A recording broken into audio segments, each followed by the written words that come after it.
Hello everyone.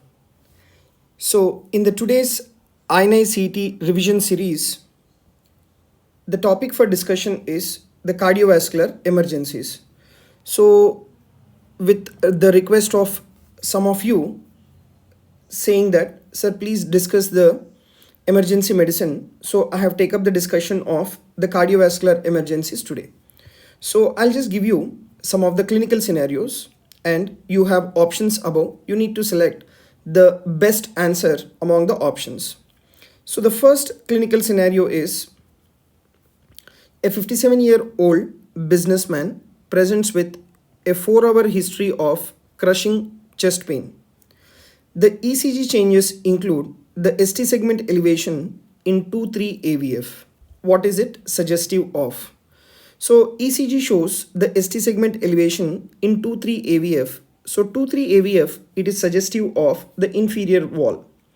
So this individual is having the inferior wall acute ST segment elevation MI. And the onset is the 4 hours. So among the options which has been given to you, the options are like oral dobutamine, DC shock, 100% oxygen subcutaneous heparin, intravenous fluids, nifedipine, atropine, then aspirin, heparin, DC shock and atropine, labetalol, emergency renal dialysis, aspirin, glyceryl trinitrate, aspirin and streptokinase. So among the options given to you here, the best answer is giving aspirin and then followed by that the streptokinase. That is thrombolysis is indicated in this clinical scenario. That will reduce the mortality if you give it in an early stage. And in this clinical scenario, I'll tell you what are the contraindications for thrombolysis, what are the various approved fibrinolytic agents, and what is the best treatment for revascularization. So inferior wall MI, it tells you that the right coronary artery is being blocked. So what are the contraindications for thrombolysis? Absolute contraindications. Any form of internal bleeding, either it is gastrointestinal bleeding, any form of internal bleeding, it is an absolute contraindication for thrombolysis except for menstruation. Then pregnancy is a contraindication. If the individual had history of recent head trauma, it's a contraindication for thrombolysis. And if there is any history of cerebral malignancy, it's an absolute contraindication. Acute pancreatitis, recent hemorrhagic stroke, and the presence of the esophageal varices. These are the contraindications for thrombolysis. And what are the approved fibrinolytic agents? The approved fibrinolytic agents, they include number one we have the fibrin specific, and the other like what we have is non-fibrin specific. The fibrin specific fibrinolytic agents is the tenecteplase, retiplase, and then alteplase. These three are fibrin specific fibrinolytic agents. And non-fibrin specific fibrinolytic agent is the streptokinase. Now, among these fibrinolytic agents, which is the one which is having the highest patency rate? If you take tenecteplase, it is having 85% the patency rate. So among these four, the best thrombolytic agent is tenecteplase. But among the revascularization process, there are three ways of revascularization of a blocked vessel. One is your thrombolysis. Second is your angioplasty, that is percutaneous coronary intervention. Third is coronary artery bypass graft. So what is the best treatment for revascularization is the primary angioplasty. And for doing angioplasty or for doing thrombolysis, we have two important questions. One is door to needle time and the other one is door to balloon time. So door to needle time, it is within 30 minutes. So from the time the patient entered into the hospital door and by the time you place the needle and start the thrombolysis should be within 30 minutes. And door to balloon time, it is around 90 minutes. So that is by the time the patient has entered into the hospital door and you have diagnosed that the patient is having MI, shifted the patient to the cardiac catheterization unit, and you have put a balloon and open the vessel, that should be done within 90 minutes. So door to balloon time is within 90 minutes. So the answer to the first question is thrombolysis, that is streptokinase. And you take the second clinical scenario.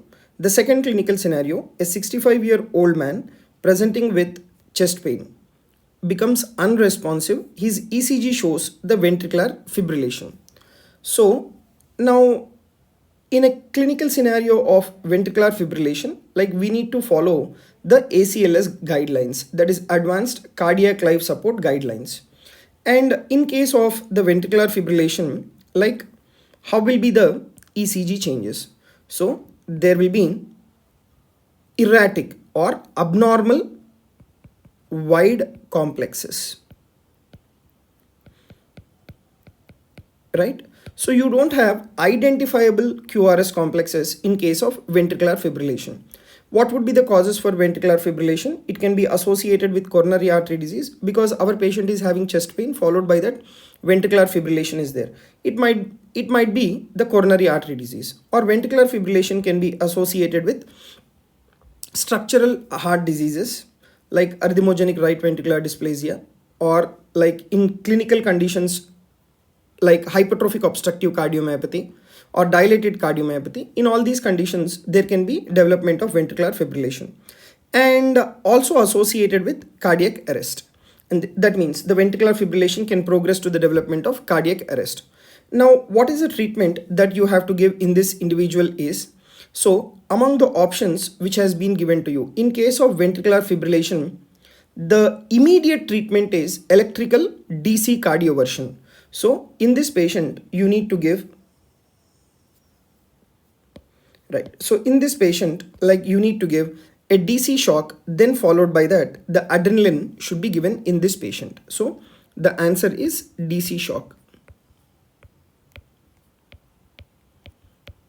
followed by that adrenaline should be given in this patient. So that is about the treatment in case of the ventricular fibrillation. And you take the third clinical scenario.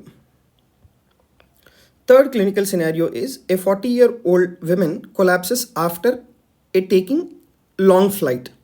And this particular patient has the history of breathlessness and right-sided pleuritic chest pain is there. So now you take this history. After taking a long flight, the individual had sudden onset breathlessness and right-sided pleuritic chest pain. So what is this suggestive of? This is suggestive of the pulmonary embolism. Right, this is suggestive of pulmonary embolism. Then how do you treat these patients with the pulmonary embolism? So among the options which has been given to you, right, in this individual, sudden onset breathlessness is there and pleuritic chest pain is there. That means there is pulmonary infarction as well. And woman has collapsed. So what do you think would be the ideal treatment in this patient? So in this patient, you need to give 100% oxygen, subcutaneous heparin, and as well as the intravenous fluids has to be supplemented. And the answer would have been better, right? Even thrombolysis is also there in the options. So either you give subcutaneous heparin or thrombolytic therapy. Thrombolytic therapy would be the best. But among the options given to you, along with 100% oxygen and IV fluids, thrombolysis is not there. So that is why I have gone with option C. But if you had an option with 100% oxygen, intravenous fluids, and as well as thrombolysis, go with the thrombolysis. Okay, right. Then how to approach a case of pulmonary embolism? Let me discuss now. So this is a case of pulmonary embolism. Now, in case of pulmonary embolism, you need to do risk stratification. You need to check how much is the blood pressure or what is the blood pressure in the individual and how is the right ventricular function. For suppose, if the individual is having normal blood pressure, right? If the individual is having normal blood pressure and if the individual is having normal right ventricular function, then you need to do secondary prevention. So what do you understand by the word secondary prevention? That is anticoagulation alone, or if the individual is having recurrent pulmonary embolism.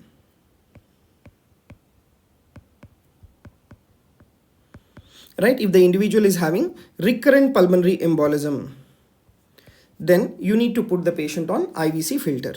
So that is about if the individual is having normal blood pressure and as well as normal right ventricular function. And whereas you take the second scenario. The second scenario, like normal blood pressure is there, but RV hypokinesia or right ventricular dysfunction is there. You need to individualize the therapy. What is that individualizing the therapy? I will discuss. But for suppose, if the individual is having hypotension and collapse, then primary therapy in this patient will be anticoagulation plus thrombolysis has to be done. And if thrombolysis fails, like for suppose if thrombolysis is unsuccessful or contraindicated, in that patients, like you need to do embolectomy, right? Catheter guided embolectomy or surgical embolectomy has to be done if there is hypotension. For suppose now you take the second scenario, that is normal blood pressure and as well as the RV hypokinesia is there. Okay, normal blood pressure and RV hypokinesia is there. Like what did I tell you? Like you need to individualize the therapy. For suppose if the individual is a young patient, then the individual is an excellent candidate for thrombolysis.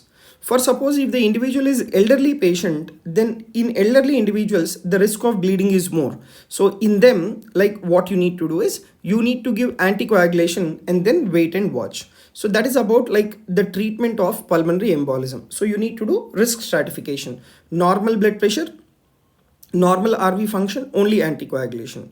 If there is hypotension, then thrombolysis. If it fails, embolectomy has to be done. And if the individual is having normal blood pressure and only RV hypokinesia is there, if it is young patient, thrombolysis, elderly patient, anticoagulant should be done. Now, these are all the absolute indications for thrombolysis in a case of the pulmonary embolism, right? So, what are those absolute indications for thrombolysis? Number one, persistent hypotension. It is a widely accepted indication for thrombolysis. If there is severe hypoxemia, that is also a widely accepted indication for thrombolysis. And if there is large perfusion defect, then it's an absolute indication for thrombolysis. And if there is extensive embolic burden on CT scan, right ventricular dysfunction, free floating right atrial or ventricular thrombus, and patent foramen ovale, right? And this patent foramen ovale can predispose to the development of the systemic embolization and leading to stroke as well. So these are the absolute indications for thrombolysis in a case of the pulmonary embolism. Now we will move on to the another important cardiac emergency. The fourth important cardiac emergency, if you observe here, a 45-year-old man with chronic glomerulonephritis presents with severe headache. On examination, he has papilledema and bilateral retinal hemorrhages are there, and blood pressure is around 240 by 132 millimeters of mercury. So now, what is the clinical diagnosis of this patient? The individual is having chronic glomerulonephritis, and that is predisposing the individual to develop the hypertensive crisis. And the patient is also having papilledema and as well as bilateral retinal hemorrhages. And because of this high blood pressure, the individual is also having headache. And this is what is suggestive of malignant hypertension. Right? This is what is suggestive of malignant hypertension. So, if there is a malignant hypertension in any individual, then among the options given to you, which is the best antihypertensive agent? Right? Which is the best antihypertensive agent? So, among the options given to you, labetalol should be given. Then why not nifedipine? See, nifedipine is contraindicated because it may produce significant or profound reduction in the blood pressure of the individual, right? So it can produce a profound uncontrollable reduction of blood pressure in the patient, which can compromise the cerebral perfusion. So that is about your sublingual nifedipine. So nifedipine should not be given. Then what about the other antihypertensive drugs? So if you take this hypertensive crisis, we classify this into hypertensive emergency and as well as the hypertensive urgency. So hypertensive emergency is that where the individual will have end organ damage.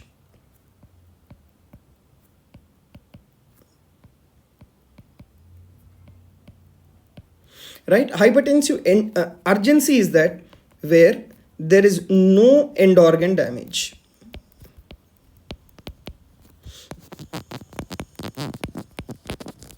Right? Where there is no end organ damage. So whenever there is hypertensive emergency, the drugs that you need to give is the furosemide, and sodium nitroprusside is not used these days. Nitroglycerin can be given if it is causing heart failure. phenyldopam, nicardipine, hydralazine, then enalaprillate. And adrenergic inhibitors like phentolamine, esmolol, metoprolol, labetalol, and urapidol. So the answer for us is the labetalol should be given. And what about hypertensive urgency? In hypertensive urgency, oral antihypertensives will suffice. Whereas in case of hypertensive emergency, intravenous agents has to be given. So in case of hypertensive urgency, right, nifedipine, it is not at all recommended now. The other drugs are nicardipine, then israpidine, clonidine, captopril, labetalol, hydralazine, and nitroglycerin. So as I have said you, nifedipine should be used with great caution. And but these days it is almost never given because it can cause significant reduction in the blood pressure of the individual. So this is about the management of the malignant hypertension. The drug that you have to give in this patient is labetalol.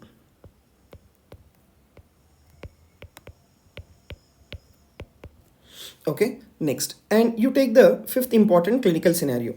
A 55-year-old man requires immediate pharmacological management for severe symptomatic, okay, the patient's age is 55 years and symptomatic sinus bradycardia. So what is that you will give among the options which has been given to you?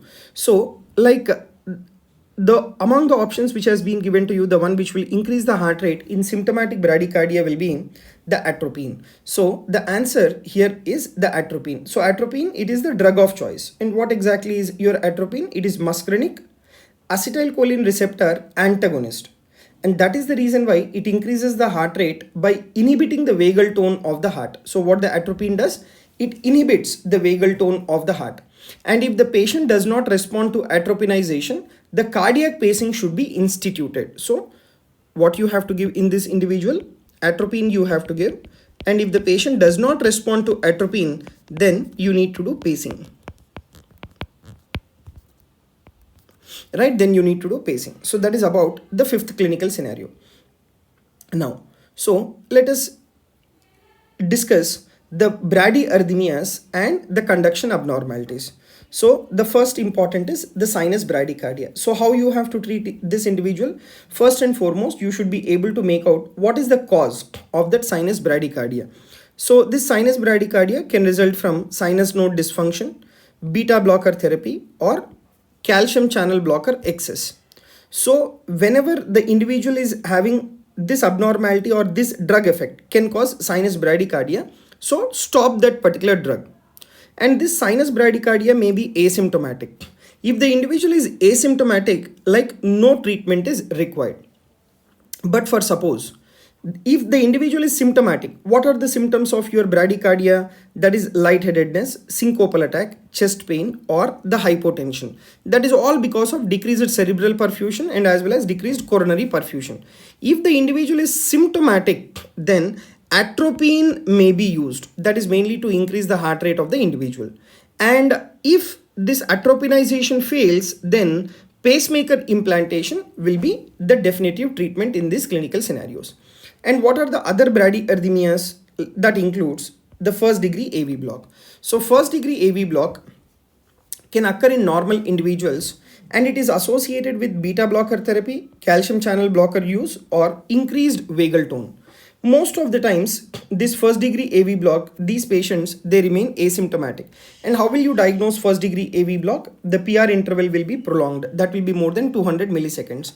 And as such, these patients doesn't require any treatment.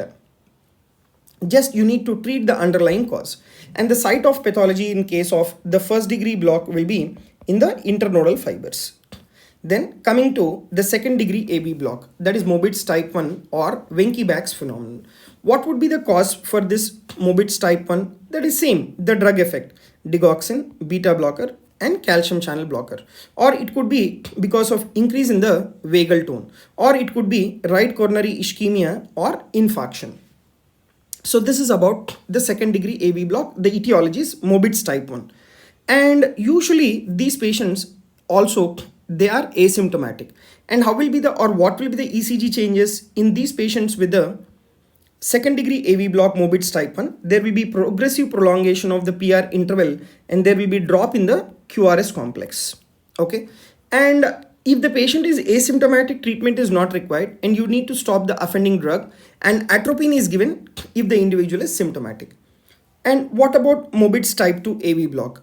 Mobitz type 2 AV block, the site of pathology in case of Mobitz type 2 AV block is below the AV node, right? That is at the level of bundle of His, the pathology will be there in case of Mobitz type 2. Whereas in Mobitz type 1, the site of pathology will be in the AV node, that is reversible AV block can occur. So Mobitz type 2, it results from fibrotic disease of the conducting system of the heart.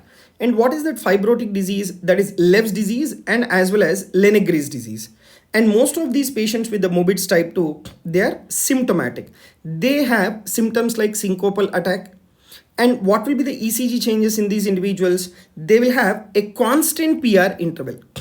They have a constant PR interval, and intermittently there will be a dropped beat, right? Unexpected dropped beat without change in the PR interval. The PR interval will remain constant.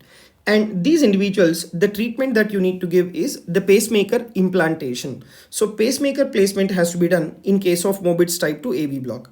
Then coming to the third degree AV block. In third degree AV block, the atrial and as well as ventricular contractures are not at all coordinated. So no electrical communication between the atria and as well as the ventricles. In third degree AV block, the patients, they remain symptomatic. Syncopal attack, dizziness, acute heart failure, hypotension, and there can be Canon A wave in the JVP. So these manifestations are because of decreased cerebral perfusion and as well as decreased coronary perfusion. And what will be the ECG changes? There will be no relationship between the P wave and QRS complex. And most of the time, the atrial rate will be more than compared to that of the ventricular rate. And these patients, definitely they require the pacemaker implantation. And the last important form of bradyarrhythmia is the sick sinus syndrome, which is also called tachycardia bradycardia syndrome. So it is a heterogeneous disorder that leads to intermittent supraventricular tachyarrhythmias and intermittent bradyarrhythmias. So there can be tachyarrhythmias or there can be bradyarrhythmias. Okay. And what will be the clinical features in these individuals? These individuals, they present with syncopal attack, palpitations, dyspnea, chest pain, transient ischemic attack or stroke. And how do you treat these patients? This is a definite indication for pacemaker. Right? This is a definite indication for pacemaker. And these patients, if they land up in atrial fibrillation or atrial flutter, the anticoagulation is required. Right? Anticoagulation is required. So this is about your sick sinus syndrome, which is also called tachycardia bradycardia syndrome, where the individual will have intermittent tachycardia and intermittent bradycardia. So now if you take up all these clinical scenarios, in the first clinical scenario, you need to do thrombolysis, that is streptokinase. The second clinical scenario, like you need to give DC shock because it is a clinical scenario of VF. And in the third clinical scenario, like you need to do thrombolysis or low molecular weight heparin should be given. And the fourth clinical scenario, like what you need to give is, it's a malignant hypertension. So you need to give the labetalol. And fifth clinical scenario, like you need to give atropine because it's a symptomatic bradycardia. So these are some of the cardiovascular emergencies. And if you want any other topic specifically, please mention that in the comment section. Definitely I will discuss. So the today's session is in the request of some of the student who has asked me to do the quick recap of the emergencies. And tomorrow I will discuss respiratory emergencies.